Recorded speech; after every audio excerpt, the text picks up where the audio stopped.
আসসালামু আলাইকুম। আজকে মাননীয় প্রধান উপদেষ্টা ফ্যাসিবাদ বিরোধী রাজনৈতিক দলগুলোকে ডেকেছিলেন মূলত তার কিছু বক্তব্য আমাদেরকে জানানোর জন্য।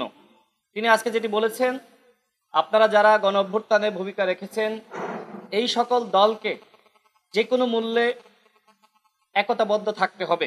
আমরা যদি এক না থাকি তাহলে ফ্যাসিবাদ আবারও মাথাচাড়া দিয়ে উঠতে পারে। আজকে জাতীয় ঐক্যমত কমিশনের যে মেয়াদ, আগামীকাল তাদের মেয়াদ শেষ হবে, সেক্ষেত্রে দলগুলোর পক্ষ থেকে যে দাবি জানানো হয়েছে, যেহেতু এখনো পর্যন্ত আমরা চূড়ান্তভাবে ঐক্যমতে পৌঁছাতে পারিনি এবং বিশেষ করে জুলাই জাতীয় সনদ কিভাবে বাস্তবায়ন হবে সেক্ষেত্রে এখনো পর্যন্ত সেটি নিয়ে আমাদের মধ্যে ভিন্নমত রয়েছে। এজন্য প্রত্যেকটা দলের পক্ষ থেকে কমিশনের মেয়াদ বাড়ানোর প্রস্তাব করা হয়েছে।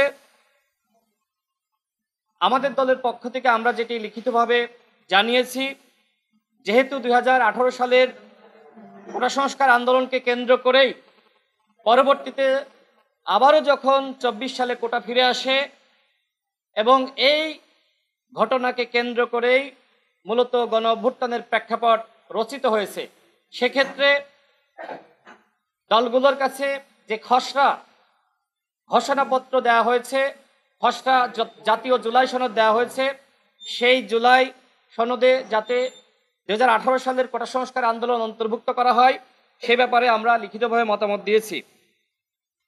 গণ অধিকার পরিষদ জুলাই জাতীয় সনদে স্বাক্ষর করতে আগ্রহী এবং আজকে যে দলগুলো এসেছে প্রত্যেকটা দল তারা মনে করে এই জুলাই জাতীয় সনদে আমাদের সবার উচিত স্বাক্ষর করা।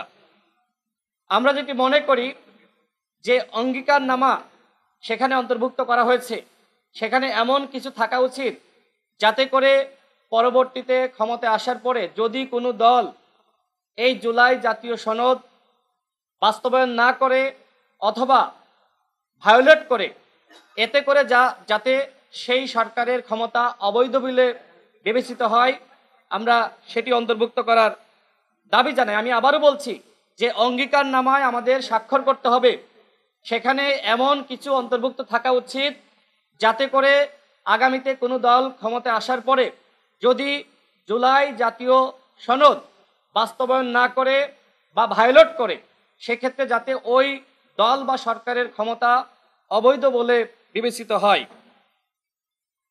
আমাদের দলের পক্ষ থেকে আমরা বলেছি জুলাই জাতীয় সনদে অবশ্যই আইনগত ভিত্তি থাকতে হবে।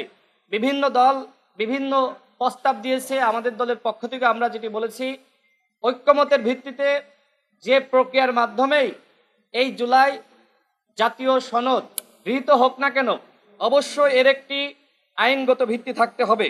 প্রধান উপদেষ্টা আমাদেরকে যেটি অবহিত করেছেন, আগামী ফেব্রুয়ারি মাসেই একটি উৎসবমুখর নির্বাচন তিনি জাতিকে উপহার দিতে চান। তবে এর আগে সংস্কারের ব্যাপারে দলগুলোর কাছ থেকে তিনি ঐক্যমত প্রত্যাশা করেছেন। আমি সর্বশেষ বলতে চাই, যখন মাননীয় প্রধান উপদেষ্টা চলে যাচ্ছিলেন তিনি আমাকে দেখে গণ অধিকার পরিষদের সংগ্রামী সভাপতি নুরুল হক নূরের স্বাস্থ্যের বিষয়ে খোঁজ নিয়েছেন এবং একই সাথে তিনি বলেছেন তার চিকিৎসার আপডেট কি। আমি তাকে জানিয়েছি আপনার পক্ষ থেকে নুরুল হক নূরকে বিদেশে চিকিৎসার জন্য পাঠানোর যে আদেশ দেওয়া হয়েছিল এখনো পর্যন্ত সেটি বাস্তবায়িত হয়নি। আমরা আপনাকে যেটি জানাতে চাই, নুরুল হক নূরের মতন নেতার উপরে যে আক্রমণ হয়েছে, যদি এই ঘটনার বিচার না হয় তাহলে পরবর্তীতে এই ধরনের ঘটনা আবারও ঘটতে পারে। আমরা আমাদের দলের পক্ষ থেকে জাতীয় ঐক্যমত কমিশনকে এই দীর্ঘ 6 মাস আমরা সহযোগিতা করেছি। আমরা মনে করি এখন আমরা শেষ সময়ে রয়েছি।